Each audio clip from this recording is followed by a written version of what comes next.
You're listening to the B2B Growth Think Tank, the show that brings you the virtual hot seat where each week my expert guests and I help another business leader by masterminding actionable solutions to a specific challenge they're currently trying to solve in their business. So if you're looking for answers to a specific challenge that you're facing, that if you could solve in the next 90 days would have a huge impact on your growth, send it in to thinkttank@thinklikeafish.co.uk and we'll see if we can feature you on the show. My name is Adam King, your host and the captain of the ship at growth consultancy Think Like a Fish. And if you're ready to rethink what's possible for your business and discover the growth strategies, advice and insight to turn this new vision into a reality, let's get started. Hey, Adam here. Now, before we dive into today's episode, I wanted to quickly let you know about my Growth Accelerator implementation program. Now, this is ideal for owners or directors of established B2B or professional service firms who want to generate more revenue in less time while lowering marketing costs. And it's especially ideal for those who are sick and tired of the hype and false promises, who instead like the idea of working with a partner that puts skin in the game with you and guarantees results.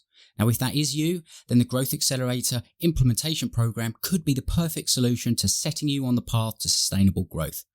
Because when you partner with me for 90 days, I'll help you implement a simple and scalable business development system that is guaranteed to generate at least $500,000 of new revenue for your business in the next 12 months. And if you like the sound of this, make sure you visit thinklikeafish.co.uk/accelerator and watch the short video that explains how it all works.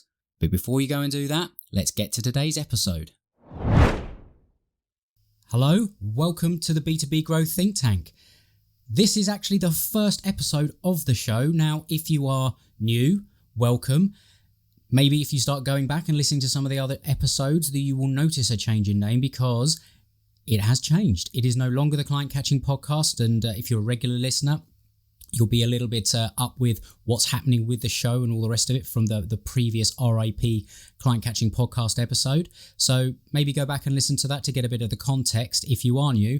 But what this is the first episode. And what I did was I had a live launch of the new format of the show. So I did a 3-hour live stream with 9 of my previous guests from the Client Catching Podcast.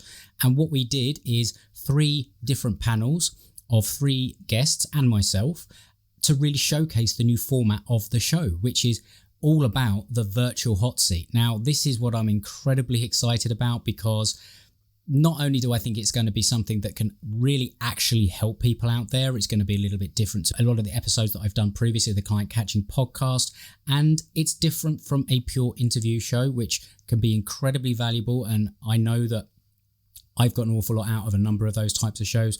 I just wanted to do something different. I wanted to be able to showcase not just the expertise of the guests, but the wisdom and the knowledge and the experience that they have built up. And to be honest, it allows me to flex my kind of problem-solving muscle at the same time and really kind of think of new and novel and ideas and solutions to solving real problems that people are facing in their business right now. So you're about to hear the first panel session from that live launch. The guests were so engaged and some of the answers that they gave is absolute gold. And one of the guests himself on the third panel, which you'll hear later, Tobin, afterwards reflected with me. He said, this was absolutely amazing. Like the guests were sharing things that you would expect to pay for in their consulting, their paid programs or maybe high-end masterminds. So like that from somebody like Tobin, it was massively confidence boosting for me that I made the right choice to change the format of the show because that's what I want it to do. I want it to feel like when you're listening to this, you feel that you'd have got value if you'd have paid for the kind of information that the guests are sharing. So reminder, you can get your challenges answered. You can send them in to me at the show at thinkttank@thinklikeafish.co.uk, or why don't you come along and join me, some of the past guests and other business owners in the B2B Growth Think Tank community, which is at thinklikeafish.co.uk/think tank group. And it's a Facebook community where we are all basically joining together. We are discussing business, growth, solving problems, and collaborating ultimately to help each other grow. Because the whole philosophy behind this new show is a rising tide lifts all ships. And that's what the group is there to do. So I'm going to stop waffling and I'm going to get to the first panel of the new live version of the B2B Growth Think Tank. Well, hello and welcome to, and I'm not going to say the client catching podcast, and I'm actually going to say it because I thought I'd accidentally say it, but I am going to say hello, welcome to this special edition, this live relaunch version of the B2B Growth Think Tank. And if you are watching the replay, hello. If you are here live, hello. You're listening on the podcast in the future, hello, welcome. This is a exciting day for me. Personally, I have been looking forward to this for a while now, and it's been a little while in the making and the planning and the thinking and all that kind of thing. So it's finally here. So what I want to quickly do is explain what we're going to do on this live broadcast and a little bit about how it'll work. And then we'll start to bring on some guests, and maybe I'll have some time in between the guests sort of moving from one panel to the next to talk a little bit about why the podcast has changed and all that kind of thing. But really, this is all about helping people out there, business owners out there with challenges and things that are going on in their business. And we are going to place you on the virtual hot seat, and between me and the guests, we are going to be masterminding ideas and actionable ideas and solutions to exactly the kind of things that you're suffering and dealing with now, or conversely, when you want to maximize an opportunity that you have in front of you and you're not sure the best way of doing it. So it's really there to collaborate. It's to actually help people out there. And I want it to be a little bit different to, I guess, the way that the client catching podcast worked, which was fundamentally a pure interview show. And we will be having interviews, obviously bringing on guests and all that kind of thing. But ultimately, we are there to really have this as a repository of real world, actionable business ideas and solutions to challenges and things that are going on in business right now, so that people can come along when you're listening and you can actually hear some of the thoughts and the way that people think to solve challenges. Maybe some of the guests have had similar experiences in the past, and they are also able to basically give you the value of their wisdom and their experience. So that's essentially it. And ultimately, the mission of the show, it's quite simple. The whole sort of underlying current of the show is going to be to uncover the answer to a really big question. And I think a lot of us as B2B and service business leaders will be asking ourselves. And that is, with so many things that need improvement in my business, what and where should I focus my time and resources to achieve the maximum growth impact in the shortest possible time? So that's what I want to focus on. There's no hype, there's no false promises. It's actionable strategies and ideas to solving that kind of question right now.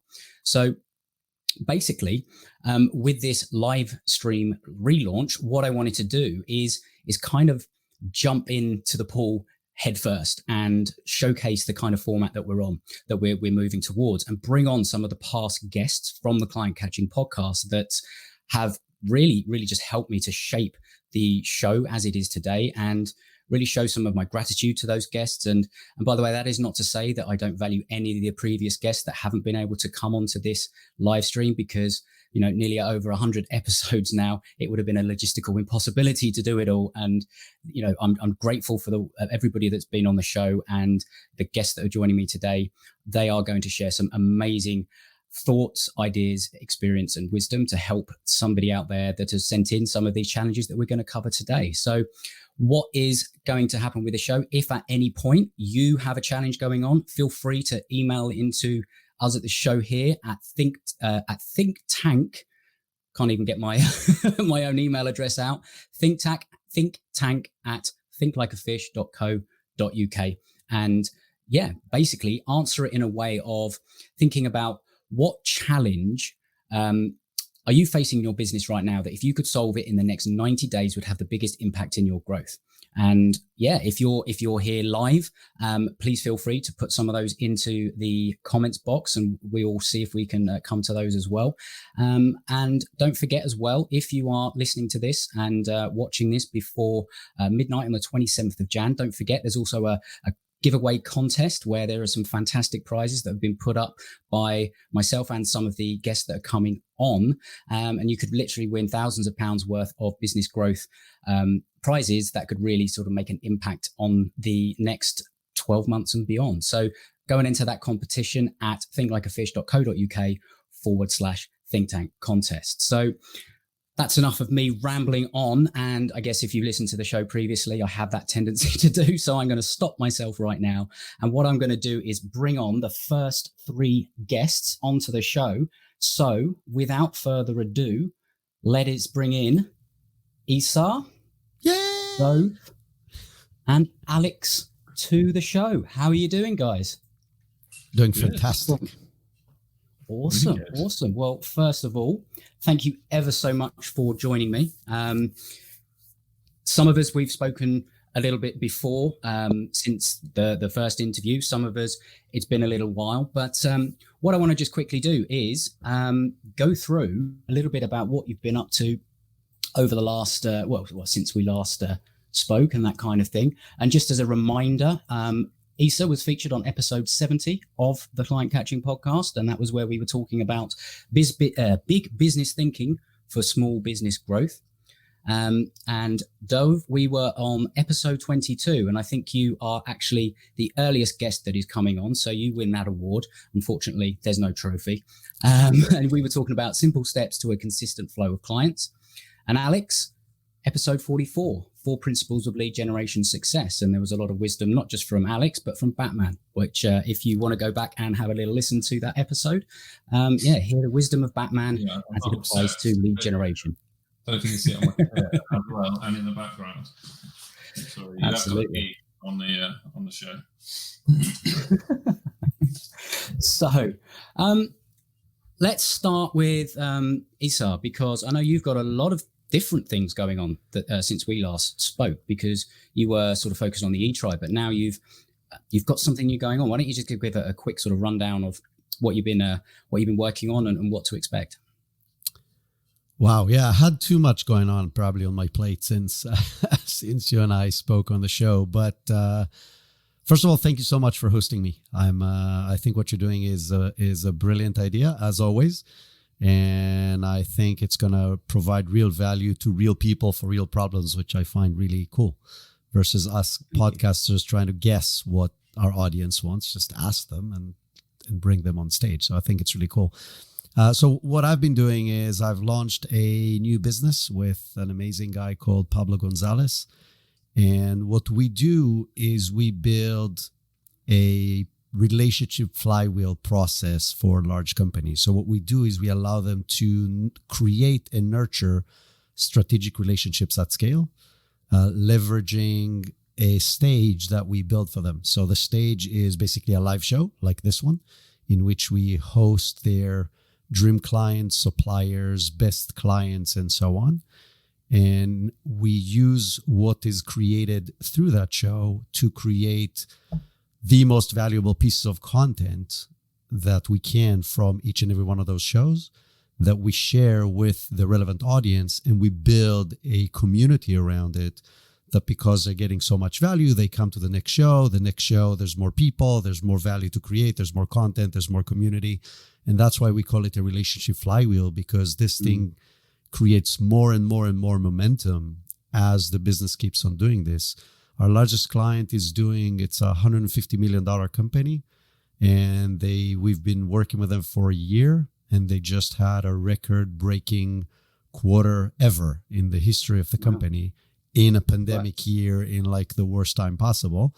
And now Q1, the beginning of Q1, has the best pipeline they ever had, and it keeps on growing. So we're having a lot of fun doing this because we're doing this as a business. We're just talking to interesting people with fun guests and fun co-hosts, and it's absolutely fantastic. As you and I have discussed on more than one occasion, the value of just good conversations, building relationships and collaborating. And yes, that is exactly part of the thinking behind the new format of the show as well. So that sounds all, incredibly exciting. And Dove, I know you've sort of shifted focus ever so slightly since we had the conversation, sort of talking about your alchemy networks.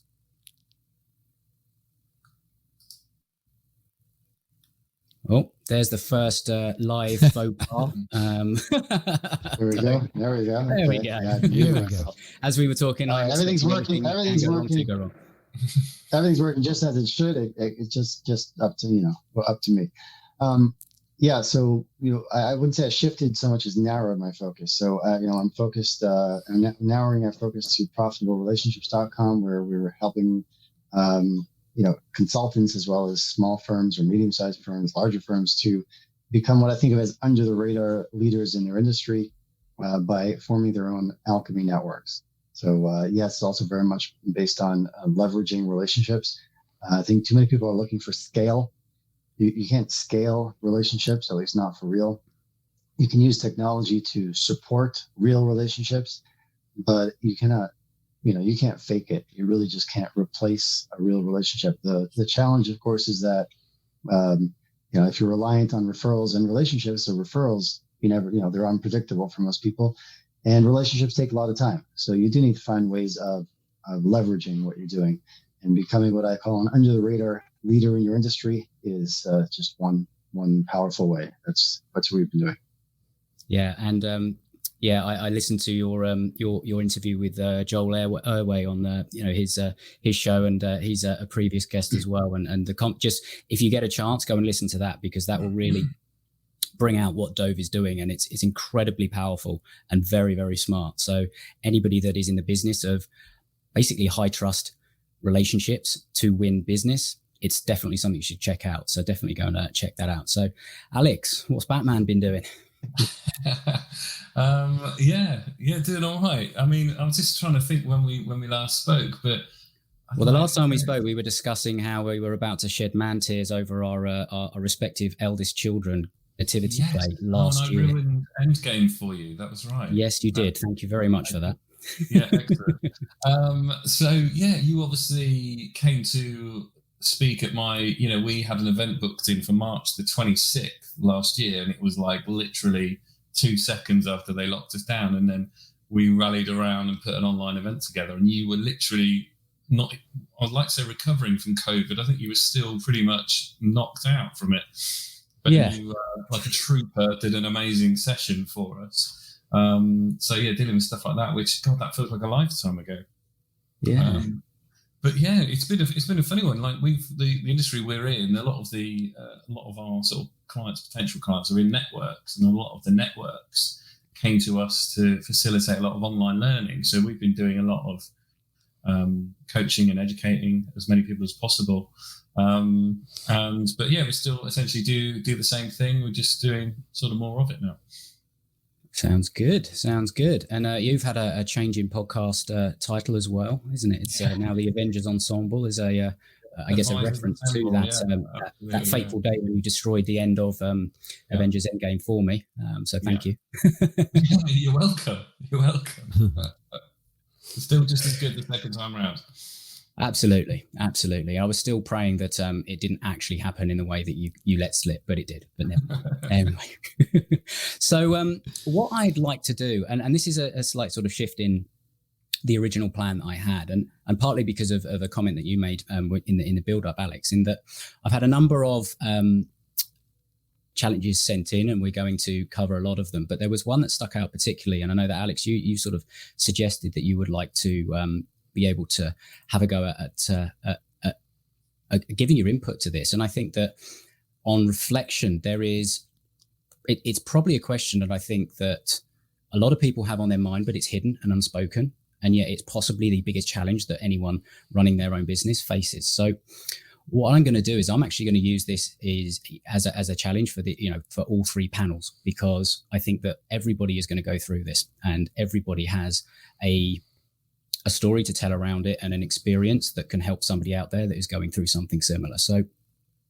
what I am going to do is I'm going to find the one that I am here. Here we go. So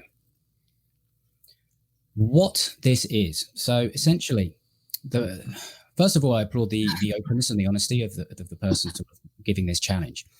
And essentially, this is a summarized version of it. But what this person said is, look, I know that coming from the owner of the business, this sounds terrible, but my biggest challenge is myself.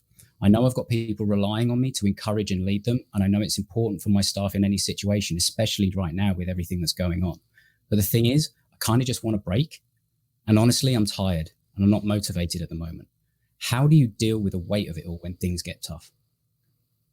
So if there's anyone that's got a kind of an example or a story or just some words that may well sort of help with this situation, because I know we've all been through something like this as running our own businesses. Is there anyone that sort of wants to jump in quickly?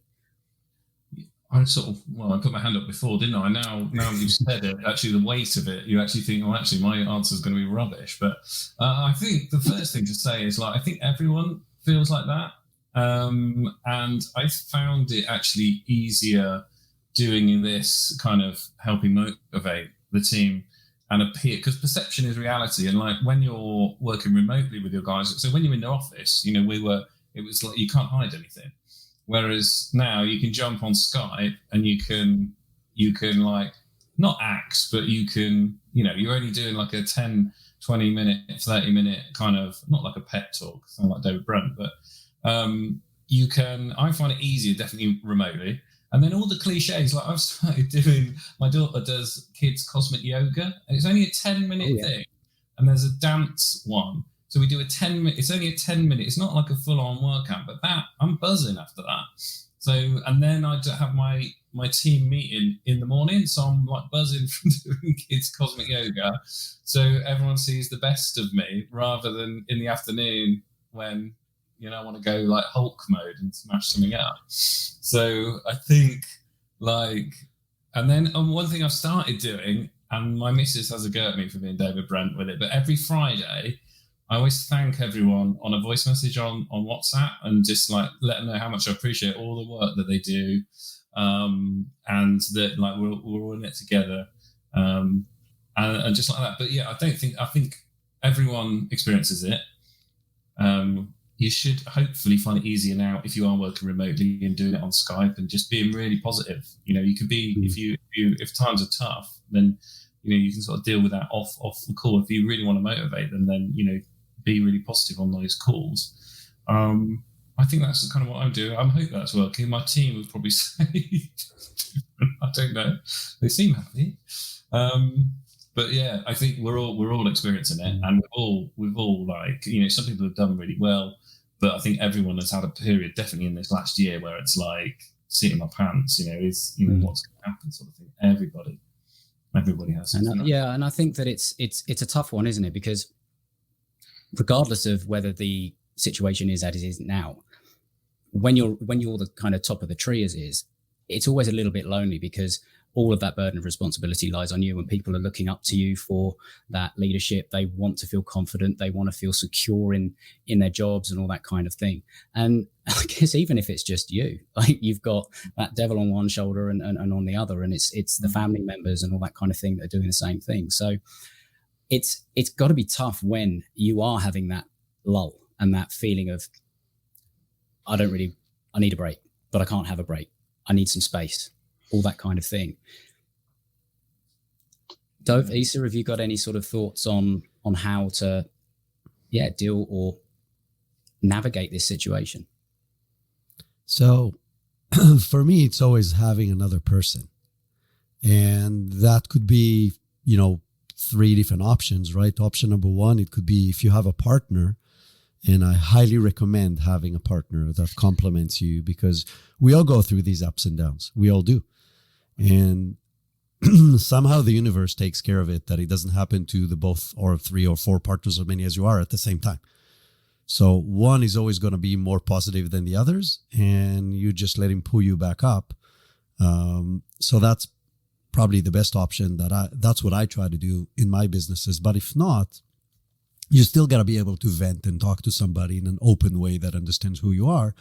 And that could be your spouse, which again brings in a whole other baggage with it of like, maybe she's part of the reason that you're struggling and you need more time because your life-work balance is not that great, which leads to option number 3, which is hiring a professional coach or somebody that can hold you to the standards that you've set, that can push you when you need to be pushed, that can encourage you when you need to be encouraged. So in my eyes, it's like you said, it's not to go back to the fish analogies, but it's very lonely at the helm. It is. And if you are alone, it makes it very, very difficult. And if you bounce ideas off yourself when you're really down, well, guess what? They're not going to be great. So you got to find that other person that you have complete trust in, that can help pull you back up and make you see things in a bigger picture, because usually we're so down because we're in the moment. Like right now, things are really bad. But if like, hey, you've been running this business for a while, here's what happened. Look what's going to happen in 3 months. Like, oh yeah, So, but you got to have that other perception. And Dove, I can imagine that certainly with your focus on creating networks and all that kind of thing, do you find that having that network is something, and I don't want to put words in your mouth about how you would actually sort of answer this this question and this dilemma, but do you find that the network side of things, of what you do, is something that is adding value in that unspoken way to the people that are actually implementing these networks? Well, you did, like you said, you absolutely need colleagues and mentors and coaches to talk things through with. So I definitely believe we just cannot. I don't care who you are. You cannot see yourself. Just we all have blind spots. So I definitely agree with that. I would back up though. I'd say that if somebody is feeling burnt out, which I think was that did he say burnt out? Lost motivation? I'm not sure if they use the word burnt out. Just tired. I need a break. Tired. It's kind of like, I just want a break. I'm tired. Yeah, obviously we don't have the author here, but the questions that I would want to know, I would be asking is, I want to understand. Well, does he know what he wants, or she? Does he know what he wants? And if yes, then what? And is he on a path heading towards that? Because if you want A and nothing you're doing is taking you there, you're gonna be tired. It's exhausting. That's number one. If he doesn't know what he wants, which a lot of people really don't, even if at some point they didn't, they end up confused at some point. We all do. Sometimes it's easier to ask the question of what do I not want, and then flip it around. So number one is, if you're feeling exhausted, burnt out, tired, like you're carrying the whole company, you've got to have a good reason. Why? What are you aiming for? What's driving you? So that's number one. Now, the other thing I would look at is, what kind of work is he doing that he shouldn't be doing? What kind of work is he not doing that he should be doing? So a lot of times you could be aiming for something. You could be heading in a direction that is valuable. I do want to be doing this. That's where I want to go. However, your day-to-day is just so bogged down with the kind of work that you personally shouldn't be doing. Or, and you're just never getting to the kind of work that you should be doing, or not enough of it. A lot of us, the hard work, but the hard creative work, for example, it's energizing. And if all day you're just responding to emails, if all day you're just, going from fire to fire, you've got to ask yourself, well, how could I set things up so that I could be spending more of my time on the kind of work that energizes me? It could suck me. It could really suck me dry, but at the end I'm energized, like a good workout. And, those are the two areas that I would look at. And now, keeping those two areas in mind, it's really kind of critical that you have conversations. That's to me, I see the conversations with colleagues, people on the same path, people heading in a similar direction, is really, Oh, and there he goes. Oh. That's the the first of the live. There he is. There we go. Yeah. Am I back?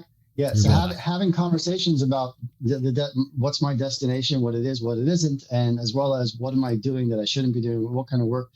Finding out how other people are handling similar challenges is absolutely. It's critical. And I think that it's a big reason why I wanted to take this approach with the new show, so that people can hear that everybody has challenges. You're not unique in that you're dealing with a challenge, it may well be the nuances of the challenge is different to you, but we've all been through challenges through, both business, personal, and a lot of the time when you run your own thing, the two can blur and it becomes quite difficult to separate, and the challenges of business will bleed into home, or if it's the other way around, it can do the same, and it's not easy. And I think that, Dove, you sort of bring up a good point, is it's sometimes when you are at that point and you just feel like you need to step away, then maybe that's the best thing you can do, and just take that reflection. Have I climbed the ladder? Am I scaling the building that I even want to get to the top of? Or do I need to rethink this? I think, can I jump in? Sure. So I'm actually in the middle of 2 days of doing exactly that, but I think it's something that has to be very structured, meaning you need to put times on the calendar once a quarter, every 6 months, definitely once a year, but preferably more than once a year, to step back, to say I'm blocking now 2 days. Again, I'm lucky to have a partner that I can do this with, another person. But again, you can do this by hiring a coach, and then you have that other person, or with your best buddy that knows what you're going through. But go back and say, okay, here is where we said we're going to go. Is this still where we want to go? How do we restructure that concept? Does that align with the values that we set that we want to be as individuals and as a business? Yes. Okay. So we're still going in that direction. Okay. What does that mean? What needs to happen for us to get to where we want to go? And we always have a timeline for that, right? So for us, it's always 2 years. So where do we want to be as individuals and in the business in 2 years? And that's a more vague one. But then in 1 year, it has to be very, very specific. And then we work back from there to quarter to quarter to quarter. And the other thing that Dov said that is absolutely brilliant, you can't do everything on your own. Like, you just can't. And that's the most tiring thing. It's just this tedious day-to-day struggle of, and most people, especially in the beginning or in hard times, say, well, I can't afford to hire another person. But the truth is, you can't afford not to hire another person. Because you hire that other person, they take all the tedious work away. And yes, you're going to have a month and a half of harder work of training them and finding them and so on. But after that, all that burden of all the stuff that really pulls you down goes away. And you can free your mind to the reasons why you actually started the business. So I totally agree with what Dov was saying. And I think there is, I do think that this will probably come through when I ask the question to the next two panels as well, but it is that the value of relationships, the value of actually having people around you and surrounding you, because a big, I don't know, one of the taglines for this or anything like that's going to become is a rising tide lifts all ships, just to keep the fishing and nautical references going, right? Because as you say, you can't do it alone. It's impossible. You need the support. You need to empower others. You need not just to empower others just to do the things that they need to do to get their job done, but you need to empower them to support each other around them. And you need to make it okay to show vulnerability. And I think that goes through a cultural thing. I think it goes through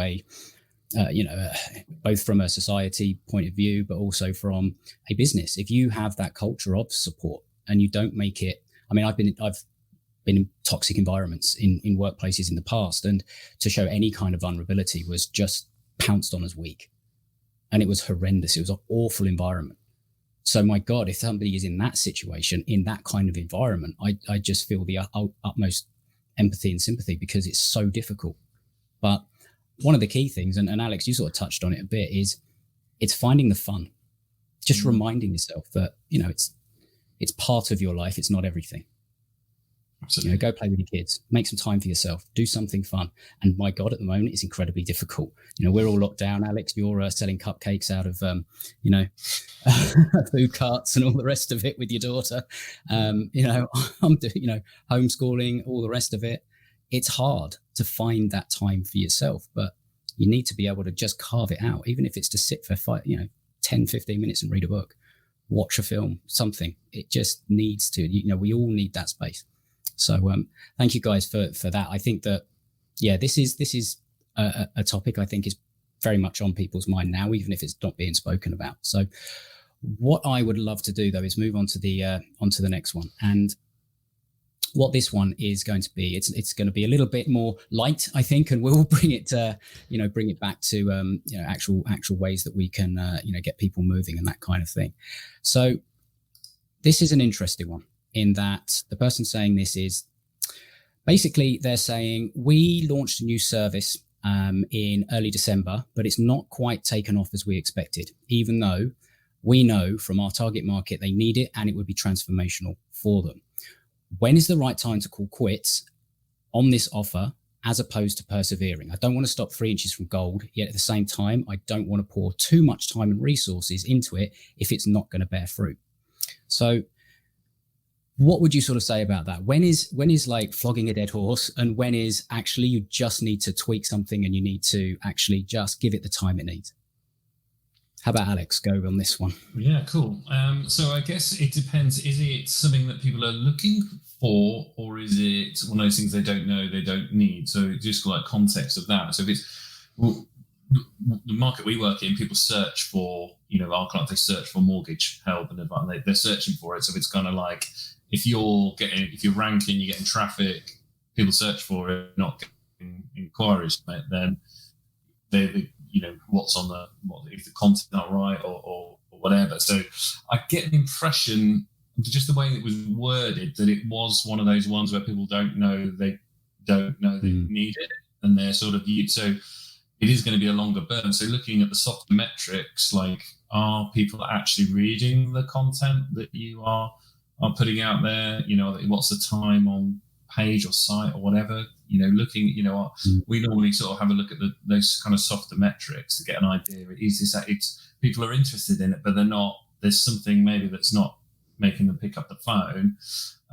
So it's kind of like, so I don't know if this person is running like remarketing. So if it's something that they don't know, they don't need, they're not going to make the decision on the first visit. So it's like, are you doing that remarketing, and are you addressing all the reasons why? Because a lot of the time, I think we know what we do is transformational for everyone. Like, as the same with every service, every business, we wouldn't sell it if it wasn't transformational. But it's letting do they know that? And I think sometimes we assume that they know too much as well. So it's like, have you treated them like a 16, 17-year-old that they know very little about the industry or the thing, and really simplified it and checked all those softer metrics, and then you would get an idea really that people are interested in it. I think it's, obviously within this, it's difficult to really get the context, and we will obviously have to make some assumptions as to the underlying situation and circumstances. But I think you're right there. If it's something that people go out there, search for every day, and it's quite a well-known thing that people need, then it's hard metrics, it's hard numbers that you can maybe start looking at in terms of search volume, clicks, and all the rest of it. Certainly from if you're running an advertisement side of things.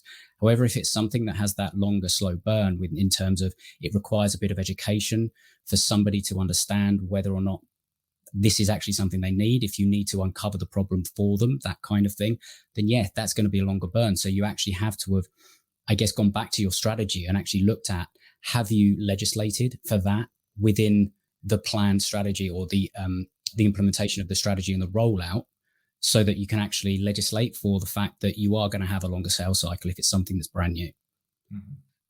I mean, Dave, have you got any sort of thoughts on that? Have you got examples of campaigns in the past where you've thought that it was about to plummet and then, you did a tweak and it took off, or things like that? What are your thoughts?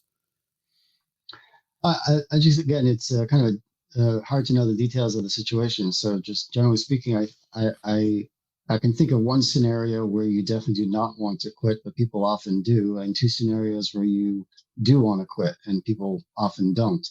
One scenario where you would not want to quit is because it's hard.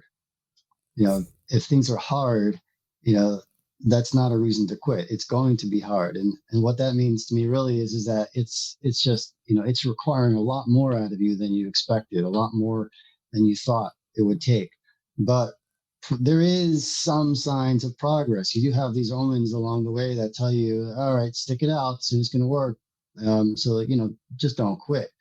Two situations where you should quit and people often don't. Number one is if you gain more information, you acquire information that helps you realize that one or more foundational assumptions are no longer true. So, for example, if you've been working really hard to get to get people into your steakhouse, advertising, marketing, and so on, and then you find out that this town you moved into and opened up a steakhouse are 90% vegetarians.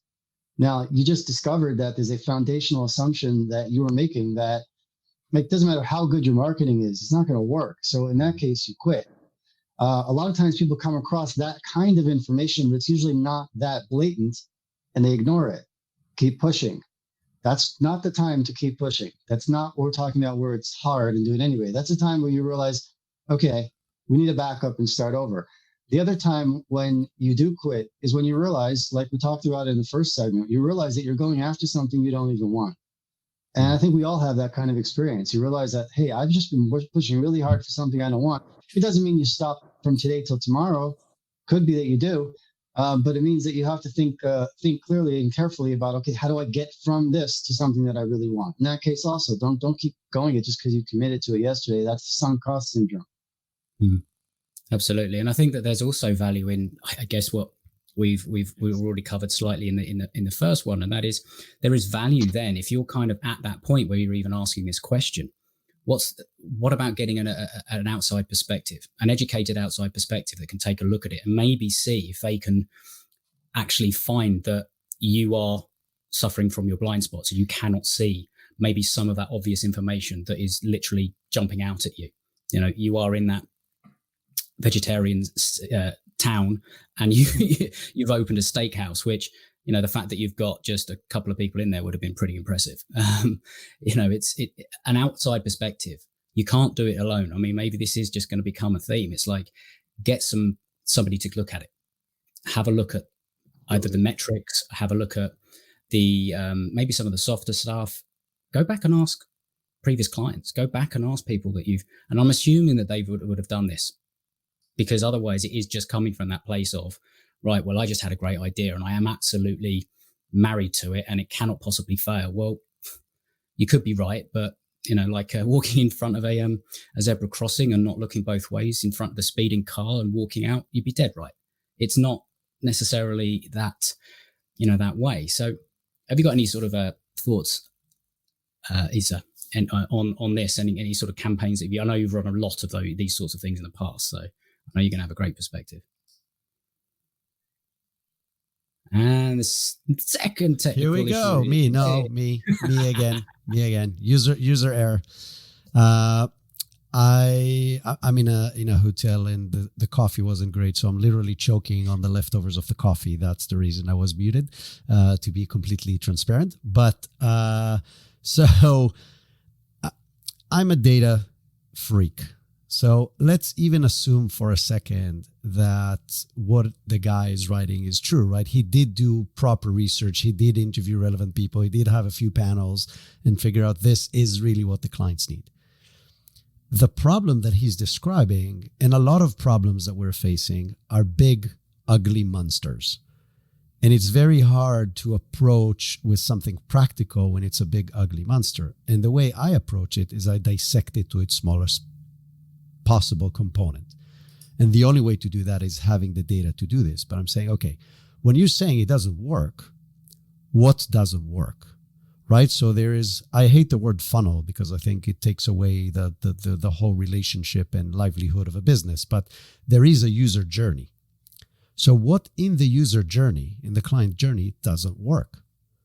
Do people don't even know that you're providing this? Okay, that's one problem that you can address. Do people know what you're providing, but are they showing interest? Okay, they are showing interest. Very good. Okay, if they're showing interest, are they diving deeper? Do we actually have a call to what am I offering? How much does it cost? What's the benefit? Do I get any feedback from them on that? Okay, so there's all these steps from, okay, I have this great product to somebody's buying it that you can monitor very, very closely and then address them one by one based on the ones that are not performing, right? So now it's not, oh my God, I had this product, it's not selling. It's, oh my God, nobody's even getting to my website. I'm like, okay, then it could be a marketing and messaging problem. It's not my product is not selling. So it's really figuring out where are your weaker or weakest links in your user journey. But the only way to do that is to be able to obviously track them very, very accurately, which I highly recommend to everybody, to figure out how to track every single step. And they're like, okay, now let's address this. Once that's addressed, you're going to have the next weakest link, right? By definition. So then you address that and you address that.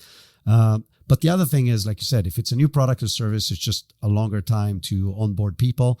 And even when it's not, like even what we've been doing for a year, but it's not a concept that a lot of people are doing. And it's a pretty high ticket item. And our sales cycle is 3 to 5 months. That's what it is. I can't change that. So I can say, okay, I give up after 3 months, but then I'm not going to have any clients. I think what's also missing from this, obviously in terms of a context, is when they say it's not working. And maybe they mean it's not working because of their own set of expectations that they placed on it that may well have been, as we all tend to do, a little bit heightened or a little bit ambitious because we think we've got the world's best mousetrap and we just have to put it out there and the world will beat a path to our door. It doesn't always happen like that. We actually have to go at the client's pace, the potential customer's pace and all that kind of thing. And we actually have to accept that, it's like Mike Tyson says, we all have a plan until we get punched in the face. And the real world feedback happens when you put it into market. And that's when the real work starts.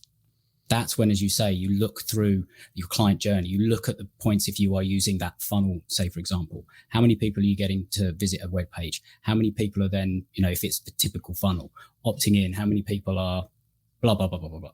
And looking for those points of the weakest link, the chain. Are people getting to a landing page and leaving? Well, there's something there. Is it is it the message? Is it the blah, blah, blah, blah, that kind of thing? I think that there is, sometimes we can be our own worst enemy. We can overestimate the success that something's going to have. And we can also underestimate the amount of time that it's going to take to either get things done, get traction in the market, and actually then sort of that flywheel effect, as you've referenced, it's like that takes time to go. But that's where I think that there's a lot of examples out there of people that have just stopped a little bit too early before that momentum has built enough. Alex, you'll probably know this ever so well. They'll come to you and say, oh, I gave Facebook a try, or I gave advertising a try, and it just didn't work for me. And I'm sure when you ask the question, well, how long did you give it a go? How often do you get somebody say, well, we tried it for a week? Or I suppose it's more like what was the message? It was more sort of, it's not Facebook. Facebook's just delivery. I think we got a Facebook question as well, which may lead on to it. But it's like doing the tech is the easy bit. The hard bit is the message and people need to make it. Because I was just thinking as we were just talking, there's like products in financial services like life insurance, which is a no-brainer logically. Everyone should have life insurance, but people don't. It's an absolute no, but people don't. I was talking to someone earlier about prepaid funeral plans. You'd save your family a lot of bother if you got one, but people don't.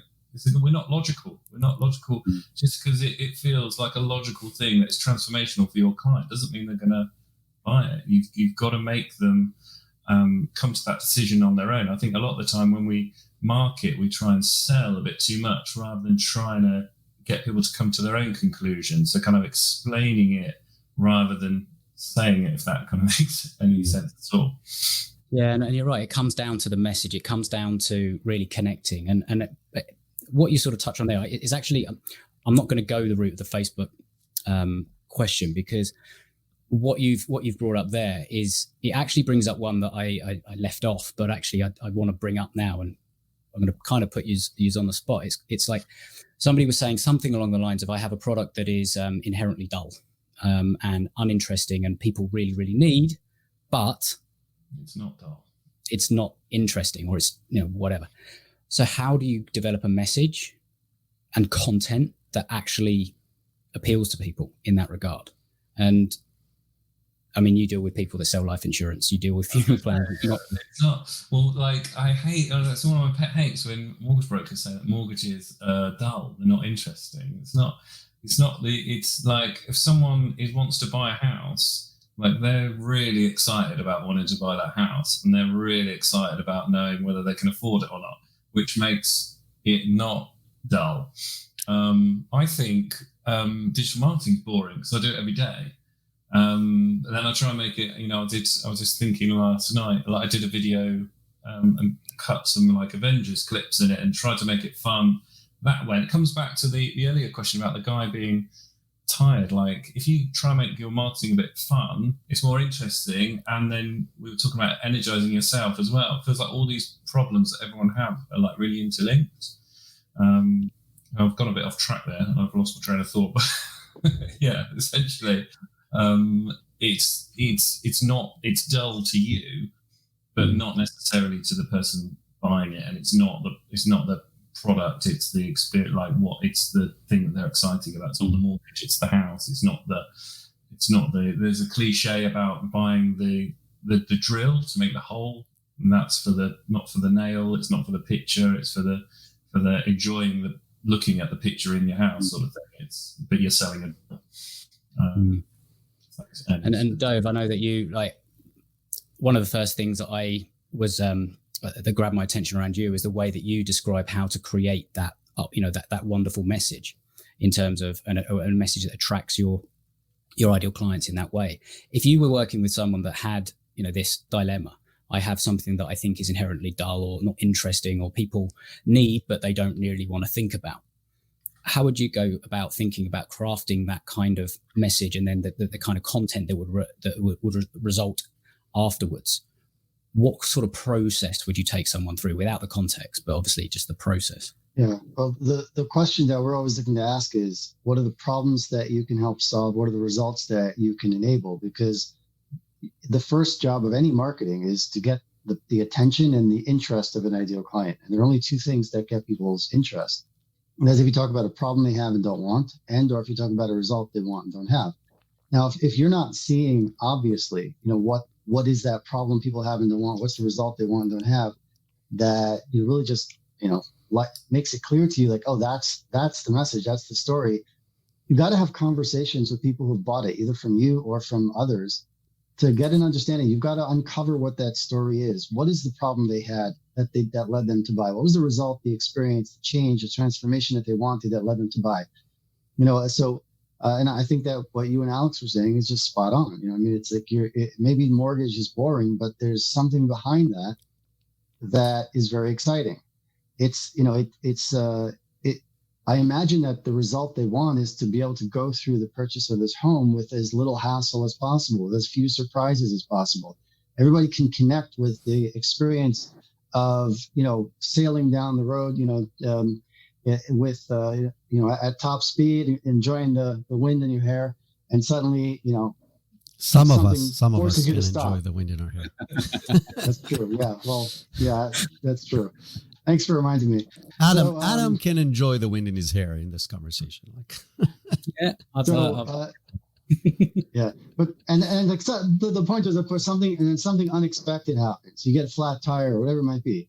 The story with the mortgage broker is just to ensure that you get there smoothly, that you don't have unexpected surprises. Like that's what you're selling. Mm-hmm. You're selling not just in the process, perhaps, but also over the life of the mortgage, that you're going to have terms that you can live up to, or whatever it might be. That you're going to have somebody that you can call up and anytime, like whatever it might be. I would guess that for many people, the problem they have and the result they want to have lies in that direction. Absolutely, and it's really it. I mean, the entire sort of ethos and philosophy around what I do, the whole think like a fish thing and all the rest of it, is really deeply understanding your ideal client, because ultimately they pay your bills, they pay your staff.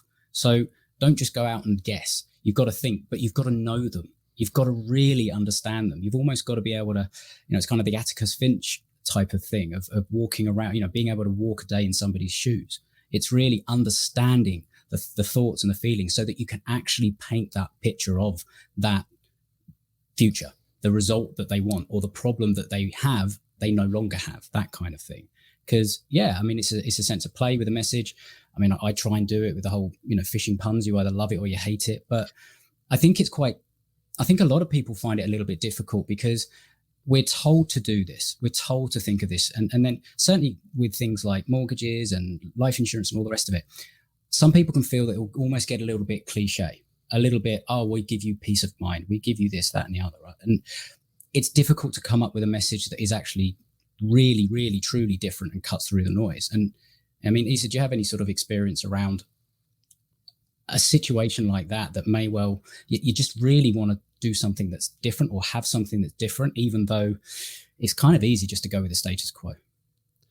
So I'll say a couple of things. I'll answer your question afterwards. So if I forget, remind me, because it's something I really want to say that kind of connects a few things that we've all been talking about. But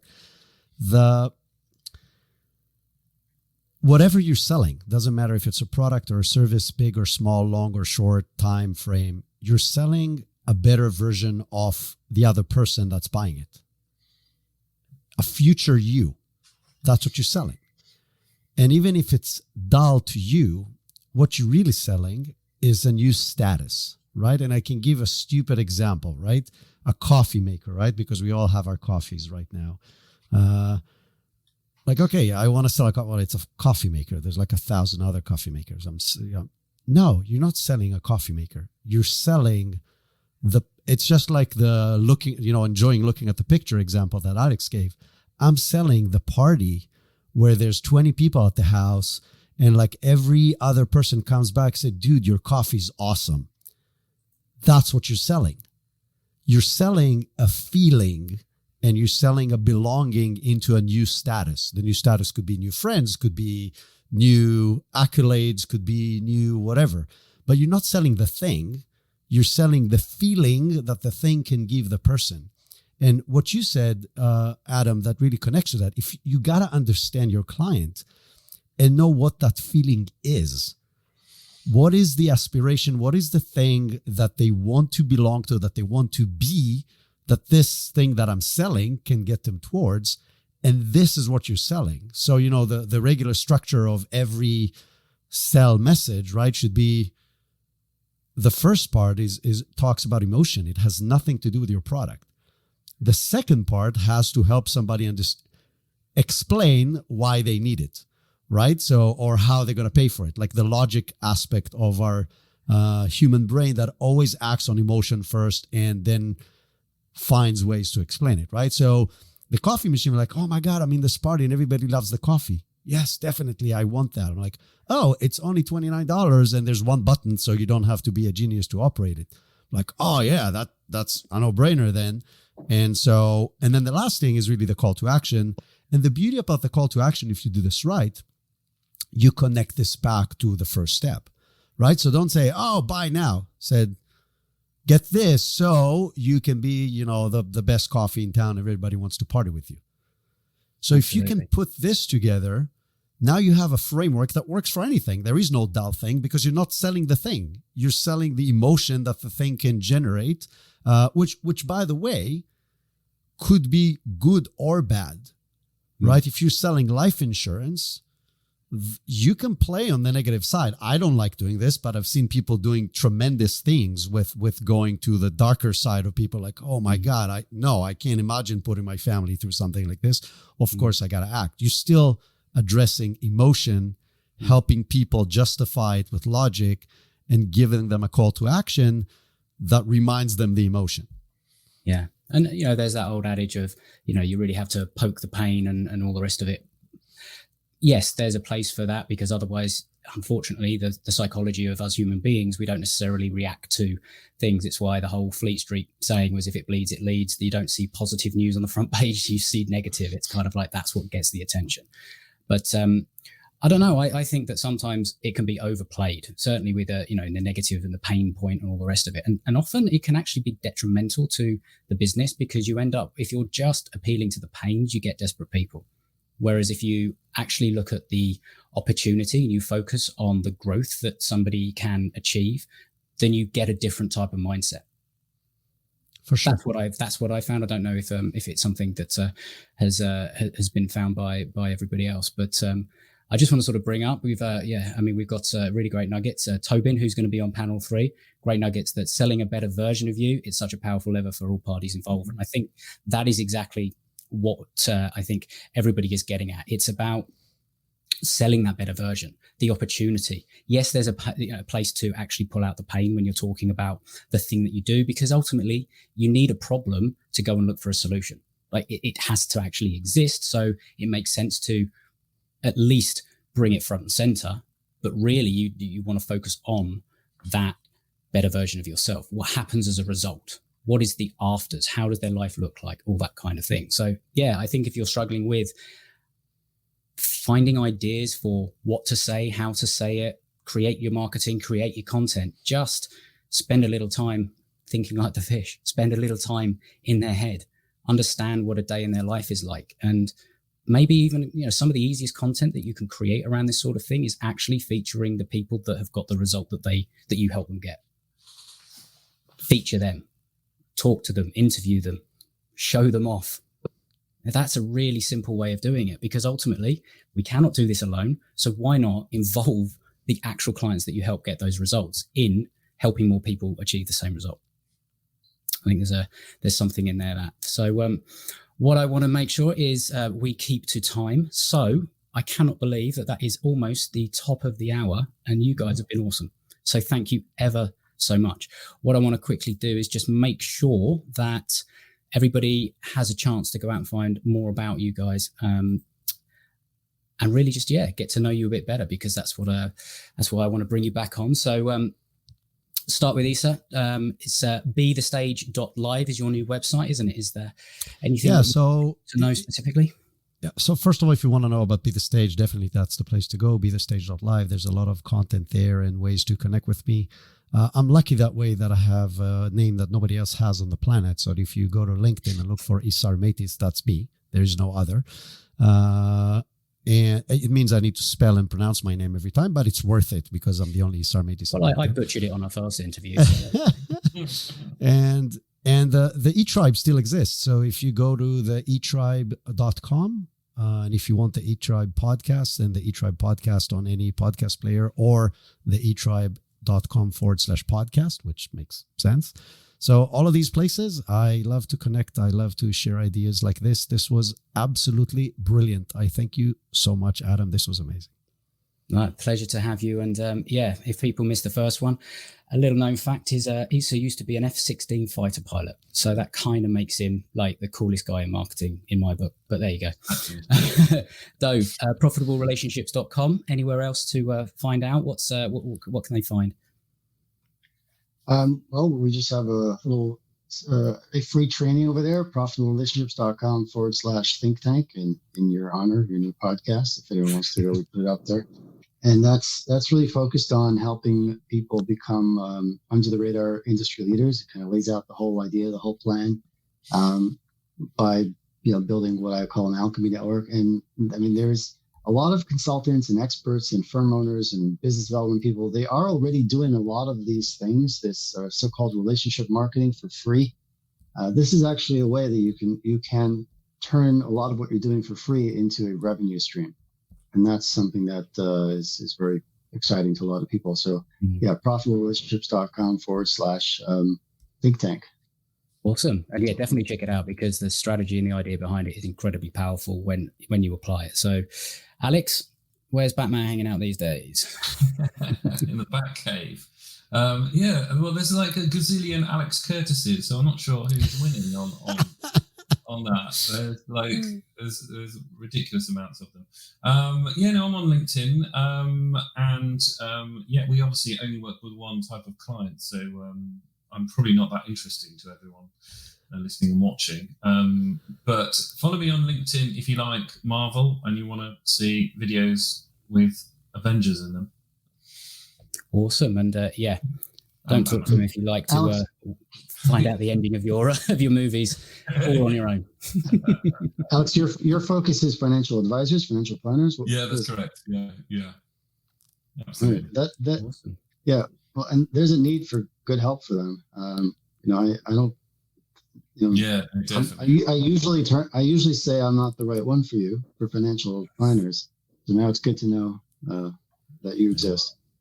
Well, this is a prime example of part of the reason why I wanted to A, do this live version of the event, but B, where I'm going with the show itself. And that is, if we can connect other people to each other, then there's all sorts of opportunities that can actually sprout from it and grow from it. Because certainly, what we covered at the very beginning, it can feel quite dark at times and tough and all the rest of it, but there is opportunity to be had. And normally the opportunity comes from connecting with others and actually putting two heads together. I think in the one of the promo things, 2 heads are better than one, but what about 10? What about, an entire sort of fleet of other client catching captains of their own business ships, right? The puns are still going to happen. Great to see you all. Thank you ever so much for being here, guys. Thanks, Adam. This was awesome. Right. So that was fun.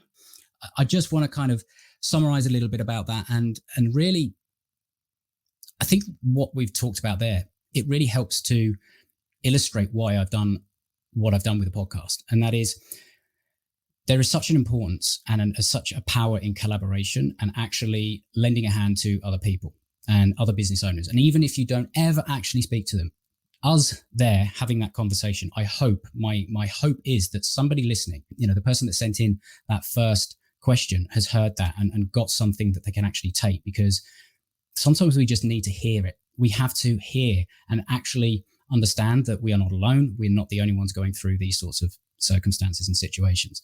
And I think that it's all about that teamwork, that collaboration, even if you're not the person, even if you are not working directly with people. I feel like I've collaborated over 100 episodes now with people that I'd never met. And now, we're bringing on another 9 guests onto this show that we are connecting again, and we are having this conversation, and it's energizing. For me, it's energizing. It's fantastic. And I really do want this to be something that is a big feature of the show. It actually genuinely connects. We collaborate, we bring people on, we actually help solve the problems, because we cannot do it alone. So that's it. I do think that this whole collaboration piece, it's like the antidote to isolation. If anyone is out there feeling that, that's what we can do with it. So anyway, I'm going to get off my soapbox because I can see my guests absolutely waiting patiently in the green room. So there you go. That was the first panel of the live B2B Growth Think Tank relaunch. I hope you enjoyed it. I hope you're excited for the new format. And the second panel will be available in a few days if you're listening as it's coming out. And if you're listening in the future, it's already there. So why don't you jump over and listen into the second panel? I'd love to know what you thought. I'd love to be able to connect with you. And to make that even more simple, I now have a brand new Facebook community at thinklikeafish.co.uk/think tank group, where you can connect with me, the past guests, other listeners of the show, to really take this idea of collaboration even further and connect, collaborate, solve problems and help each other out, because as the philosophy of the show is a rising tide lifts all ships, it's exactly what it's there to do. So I'd love if you came and joined us at thinklikeafish.co.uk/think tank group. So that's it for this episode. I hope you found it valuable. I hope you got some great ideas that you can take away and apply to your business to help you grow. If you did, please share it with somebody else that might also find this valuable, because they will thank you for it. Also, to let you know that I have a podcast gift page where I put a lot of resources that I love to share with my listeners. You can find the links to join the Facebook community there, and you can get my book, The Conversational Relationship Marketing, and the audiobook version, all for free, plus a number of other resources I'll be adding over time on that page. So make sure you head there to thinklikeafish.co.uk/podcast gift, and you can help yourself to the things that make most sense to you. And if you have enjoyed the show, please make sure you're subscribed. You'll get updated as the new episodes come out. And finally, last favor, please consider giving the show your honest rating and review on Apple Podcasts. I read every single one. They mean the world from me. I love hearing from my listeners, and it does help others find the show as well. So if you want to go and do that, I'd really appreciate it. Until next time, have an awesome day, and we'll speak soon.